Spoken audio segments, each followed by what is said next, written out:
Welcome to NEET academy. তো আজকে class 10 তোমাদের ক্লাস হবে। তো ক্লাসের যে প্রথম যে চ্যাপ্টারটা আছে সেটা হলো বহির্জাত প্রক্রিয়া ও সৃষ্ট ভূমিরূপ। এবং সেখান থেকে একটা ইম্পর্টেন্ট কোশ্চেন তোমাদের নোট আকারে নিয়ে এসেছি, এবং এই নোটটা তোমরা কি করবে, খাতায় লিখে নেবে। ঠিক আছে, খুবই ইম্পর্টেন্ট একটা কোশ্চেন তোমাদের যে মাধ্যমিক পরীক্ষা হবে তার ভিত্তিতে।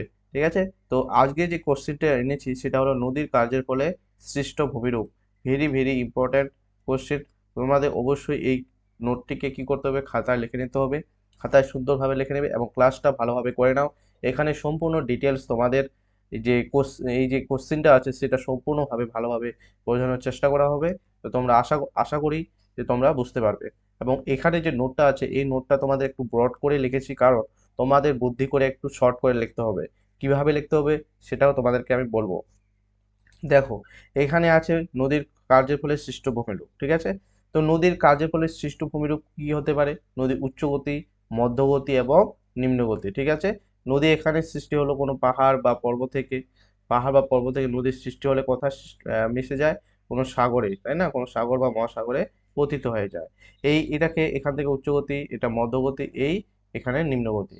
তো উচ্চগতি থেকে মধ্যগতি কিন্তু কি সব সময় কি হয়, একটা ক্ষয় চক্র হয়, এবং বিভিন্ন জায়গায় বিভিন্ন রকম ক্ষয় হয়, তাই না? যেমন নদীর এখানে উচ্চগতি বা পার্বত্য প্রবাহ, কি কি ক্ষয় হয় এবং ক্ষয়ের ফলে কি সৃষ্টি, মানে কি ধরনের ভূমিরূপ সৃষ্টি হয় সেগুলো আছে। এবং চিত্র সহ বিভিন্ন এসডি আকারের চিত্র আছে। ঠিক আছে, তো তোমাদের এখানে যদি পার্টিকুলার মানে তোমাদের এই মাধ্যমিক কোশ্চেনে এখানে শুধু এটাও চাইতে পারে যে নদীর উচ্চ গতির ফলে সৃষ্ট ভূমিরূপগুলি লেখো, তাহলে কিন্তু তোমাদের মধ্যগতি এবং নিম্নগতির কোনো ভূমিরূপ অ্যান্সার লিখতে হবে না। ঠিক আছে, এই জন্য একটু নোটটা বড় হয়েছে। যদি নদীর উচ্চ গতির বা পার্বত্য প্রবাহে যে ভূমিরূপ ক্ষয়, নদীর ক্ষয় কাজের ফলে যে ভূমিরূপ সৃষ্টি হয়, যদি সেগুলো লিখতে বলে এবং যদি 5 নাম্বারের হয়, তাহলে কিন্তু সেইভাবে লিখতে হবে, এবং সেইভাবেই লেখানো আছে। এবং এক্সট্রা তোমাদের মধ্যগতি এবং নিম্ন গতিতে যে সৃষ্ট ভূমিরূপ আছে সেগুলো কিন্তু লেখা আছে, তাই না? তা তোমাদের যদি শুধু আসে নদীর কার্যের ফলে সৃষ্ট ভূমিরূপ, তাহলে কিন্তু নদীর উচ্চগতি বা পার্বত্য প্রবাহ লিখতে হবে, প্লাস তোমাদের মধ্যগতি বা মধ্যগতির যে নদীর মধ্যগতি প্রবাহ যে কার্যের ফলে যেগুলো সৃষ্ট ভূমিরূপ হয় সেগুলো লিখতে হবে, এবং নিম্ন গতিতে যেগুলো সৃষ্ট হয় সেগুলো লিখতে হবে। তো এটা ক্লিয়ার করে দিলাম, আশা করছি তোমরা এটা বুঝতে পেরেছো। ঠিক আছে, সেই হিসেবে তোমাদের নোটটা লিখতে হবে।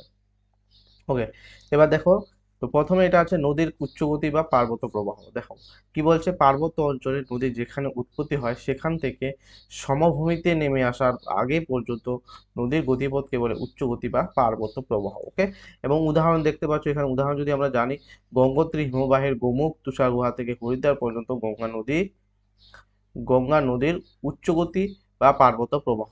পার্বত্য অঞ্চলে ভূমির ঢাল খুব বেশি বলে প্রবল স্রোতের মাধ্যমে নদী প্রধানত ক্ষয় কাজ করে।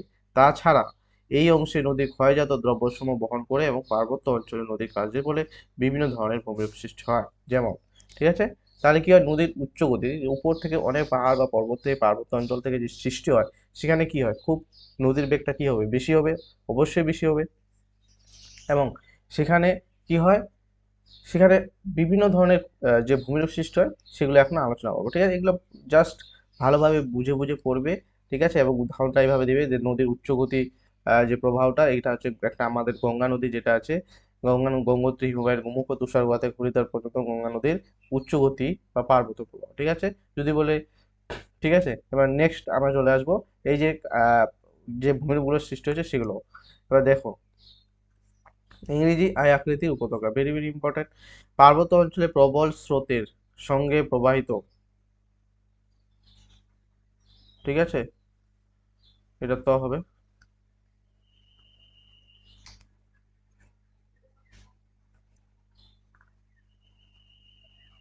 প্রবাহিত শিলাখণ্ড ও নদীগর্ভের ঘর্ষণের ফলে পার্শ্বক্ষয় অপেক্ষা কি হয়, নিম্নক্ষয় হয়। এই জন্য নদী উপত্যকা সংকীর্ণ ও গভীর হয়ে ইংরেজি আই অক্ষরের মতো দেখতে হয়। ঠিক আছে, তো এখানে অনেক কিছু টাইপিং মিস্টেক হয়েছে, কারণ টাইপ করতে গেলে তো অনেক কিছু, এত কিছু লিখতে অসুবিধা হয়, সেই জন্য একটু মিস্টেক হয়েছে, সেগুলো আমি কারেকশন করে দিচ্ছি, তোমরা এগুলো লিখে নেবে। ওকে, তো ইংরেজি আই আকৃতির উপত্যকা। ঠিক আছে, তো ছবিটা যদি দেখি আমরা, এই যে ইংরেজি আই আকৃতির উপত্যকা, তোমাদের এই ছবিটা ওই যে এখানে লিখলাম, এই ছবিটা তোমাদের সেই তার পাশে এটা এই ছবিটা এঁকে দিতে হবে।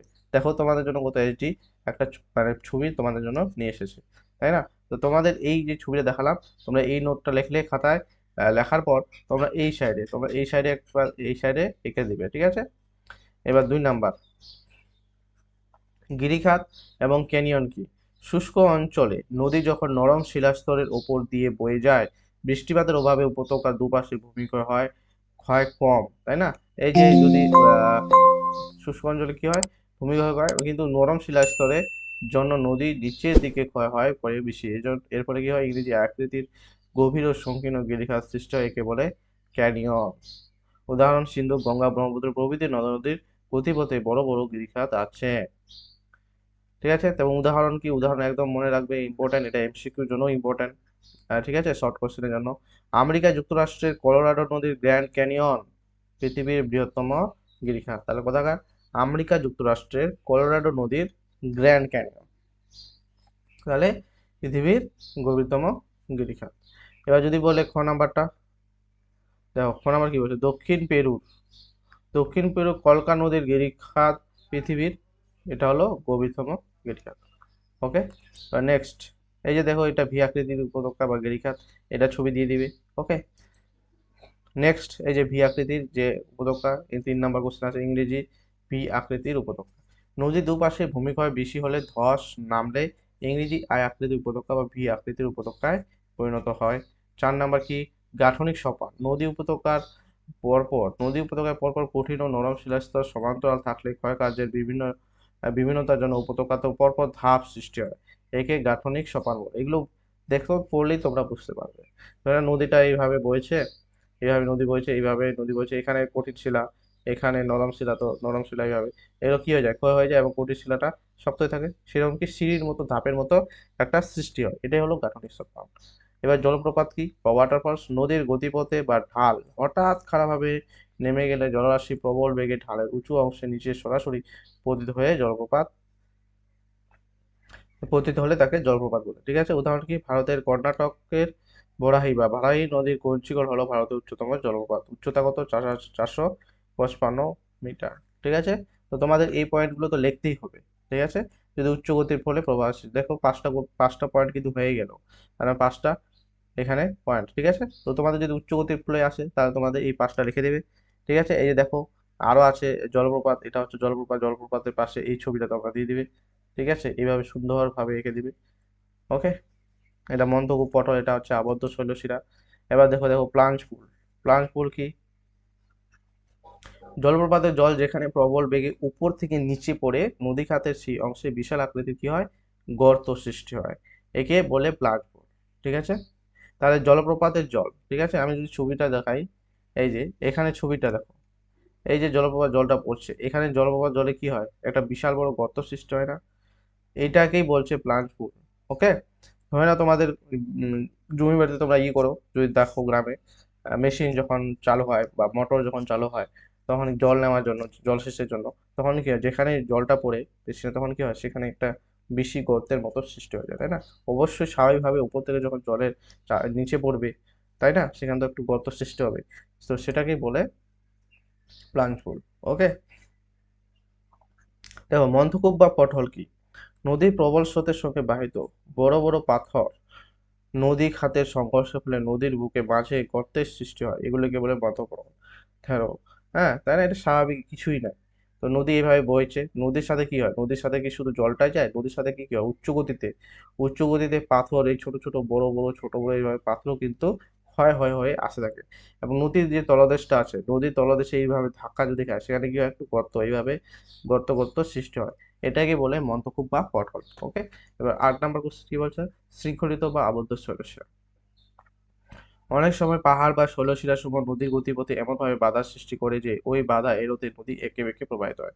এরপর শৈলশিরাগুলো দূর থেকে দেখলে মনে হয় এগুলি শৃঙ্খলিত বা আবদ্ধ হয়ে আছে, একে আবদ্ধ শৈলশিরা বলে, তাই না? তো কি এইভাবে কিন্তু নদী বয়ে যায়, কারণ এখানে কঠিন শিলা, এটাকে ভেঙে, এখানে নরম আছে, নরমটাকে এবার ভেঙে দিল, আবার এইভাবে এখানে কঠিন শিলা, এখানে ভাঙতে পারলো না, এইভাবে কি নদী এঁকে বেঁকে প্রবাহিত হয়। নদী কি সোজা দেখতে পেয়েছো বলে সোজা একবারে পেরোতে, নদী এইভাবে বেঁকে যায়, তাই না? এটাকে বলে শৃঙ্খলিত বা আবদ্ধ শৈলশিরা। দেখো 8টা পয়েন্ট আছে, তাহলে যদি তোমাদের 5 নাম্বারে শুধু বলে উচ্চ গতির মানে নদীর উচ্চ গতির যে ক্ষয়কার্যের ফলে সৃষ্ট ভূমিরূপ, তাহলে তোমাদের মিনিমাম সেখানে 6টা দিয়ে দিবে, ঠিক আছে। তো 6টা, এটা 7 নাম্বার পার্ট হবে। তো এখানে 8, মোটামুটি 6টা দিবে, তাহলে কিন্তু নাম্বার পেয়ে যাবে। এখানে কিন্তু দুটো মানে তোমরা বাদও দিতে পারো। ওকে, এবার দেখো মধ্য ও নিম্ন গতিতে সঞ্চয় কাজের ফলে গঠিত ভূমিরূপ সমূহ। পলল শঙ্কু বা পলল বেষ্টনী। দেখো কি বলছে, পর্বতের পাদদেশে নদীর সঞ্চয়ের ফলে ত্রিকোণাকার শঙ্কুর মতো যে মৃদু ঢালু সমভূমি গঠিত থাকে পলল শঙ্কু বলে। এবং শঙ্কুটি হাত পাখার মতো দেখতে হলে মৃদু ঢালু সমভূমিটিকে পলল বলে বা বেষ্টনী বলে। পলল, এটা হবে না, এটাকে পলল বেষ্টনী বলে। উদাহরণ, উত্তরাখণ্ডের ঋষিকেশে গঙ্গার গতিপথে দেখা যায়, তাই না? তাহলে উত্তরাখণ্ডে দেখো ছবিটা যদি দেখাই তাহলে দেখতে পাচ্ছ, এই যে দেখো, এই যে কি হয়, এই যে কোণ আকৃতির, কোণ আকৃতির এটা এইভাবে সৃষ্টি হয়েছে, তাই না? এটাকে তাহলে কি বলে, এটাকে কি বলে বলো তো? তাহলে কোণ আকৃতির সৃষ্টি, এটাকে পলল শঙ্কু বলে। কারণ শঙ্কুর মতো আকৃতি ধারণ করেছে, ঠিক আছে? শঙ্কুর মতো আকৃতি ধারণ করেছে, এবং এখানে এই যে আরো যেমন বের হয়ে কি হয়, এখানে বিভিন্ন ধরনের যে এই যে নদীর সাথে বাহিত পলি, বালি, ঠিক আছে, এগুলো কি হয়, জমা হয়ে যায় আশেপাশে। তো এইগুলো হলো পলজ্জ বেষ্টনী। আর এবং সেটা কি, যে যখন লাস্ট মানে উচ্চগতির যখন শেষ পর্যায়ে সমভূমি যখন শুরু হয়, তখন সেটা এটা সৃষ্টি হয়। ওকে, আঁকা বাঁকা ছবিটা অবশ্যই দিতে হবে, এটা ঠিক আছে, ছবি অবশ্যই দিবে, তাহলে কিন্তু করবে, ছবি না দিলে কিন্তু নাম্বার কম পাবে। আঁকা বাঁকা গতিপথ বা মিয়েন্ডার, মধ্য ও নিম্ন গতিতে নদীর আঁকা বাঁকা গতিপথকে মিয়েন্ডার বলে, ঠিক আছে? মধ্য ও নিম্ন গতির আঁকা বাঁকা গতি, তুরস্কের আঁকা বাঁকা নদী মিয়েন্ডার নাম অনুসারে মেড্রসের নাম অনুসারে নদীর আঁকা বাঁকা গতিপথকে মিয়েন্ডার বলে। উদাহরণ, নদীয়ার জলঙ্গি নদীতে অসংখ্য মিয়েন্ডার দেখা যায়। এবং উদাহরণ সহ দিতে হবে, ঠিক আছে? উদাহরণগুলো এই জন্য দেওয়া নেই, উদাহরণ সহ দিবে, ছবি দিবে, এবং এগুলো সম্পর্কে বলবে। এবং এই নোটটা একদম হাই কোয়ালিটির নোট আছে, ঠিক আছে? এই নোটটা তোমরা যদি লিখতে পারো এবং ছবি সহ যেগুলো ছবি দিয়েছি, তাহলে তোমাদের ফুল মার্কস এই কোশ্চেনে পাবি, এখানে কাটার মতো কোনো অপশনই নেই। ওকে, এবার দেখো এটা ছবিটা চলে আসলো। এবার নেক্সট অশ্বক্ষুর আকৃতি হ্রদ, এটা তো টিকা আকারে আসে, তো টিকা আকারে আসলে বেশি করে আরো বড় করে লিখতে হবে, ঠিক আছে? এটার সাথে ছবি তো মাস্ট, এটা লিখে দিলে প্লাস ছবি দিলেই অশ্বক্ষুর আকৃতির হ্রদ টিকা আসে। তার এই যে লেখাটা লিখছি আমি, এবং তার সাথে যে ছবিটা যদি দেবে, এখানে ছবিটা আছে দেখো, এই ছবিটা, ঠিক আছে, এই ছবিটা দিলে কিন্তু তোমাদের টিকা কমপ্লিট। ওকে, দেখো মধ্য ও নিম্ন গতিতে নদীর মধ্য ও নিম্ন গতিতে পরিত্যক্ত নদী কি হয়, বাঁক থেকে ঘোড়ার খুরের মতো দেখতে যে হ্রদ সৃষ্টি হয়, তাকে অশ্বক্ষুর আকৃতি হ্রদ বা বট বলে, ঠিক আছে? ঠিক আছে, ইংরেজিতে কি, অক্স বোw লেক বলে, ঠিক আছে? উত্তরপ্রদেশের কি, উত্তরপ্রদেশের কোর বা তাল বলে, এটি উত্তরপ্রদেশে এটাকে কি বলে, কোর বা তাল। এটি নদীর ক্ষয়, বহন ও সঞ্চয় কাজের ফলে মিলিত ভূমির উদাহরণ, মুর্শিদাবাদের মতিঝিল। এটা লিখবে, প্লাস এখানে তোমাদের এই যে ছবিটা আছে, এই ছবিটা দিয়ে দিবে। ওকে, এবার দেখো স্বাভাবিক বাঁধ। স্বাভাবিক বাঁধ কি, মধ্য ও নিম্ন গতিতে নদীর দুই তীরে বাঁধের মতো উঁচু যে ভূমিরূপ স্বাভাবিকভাবে গড়ে ওঠে প্লাবনভূমিতে বন্যার হাত থেকে রক্ষা করে, তাকে স্বাভাবিক বাঁধ বা লিডি বলে। উচ্চতা হচ্ছে 2 থেকে 3 মিটার, ঠিক আছে? এবার নেক্সট, খাড়ি। খাড়ি কি, নিম্ন গতিতে বদ্বীপহীন খুব চওড়া ফানেল আকৃতির নদীর মোহনাকে খাড়ি বলে, ঠিক আছে? যখন নদীর মোহনা মানে নদীতে সমুদ্রে গিয়ে পড়ছে, তাই না, যে ফানেল আকৃতির সৃষ্টি হয় এরকম, তো সেটাকে বলে খাড়ি।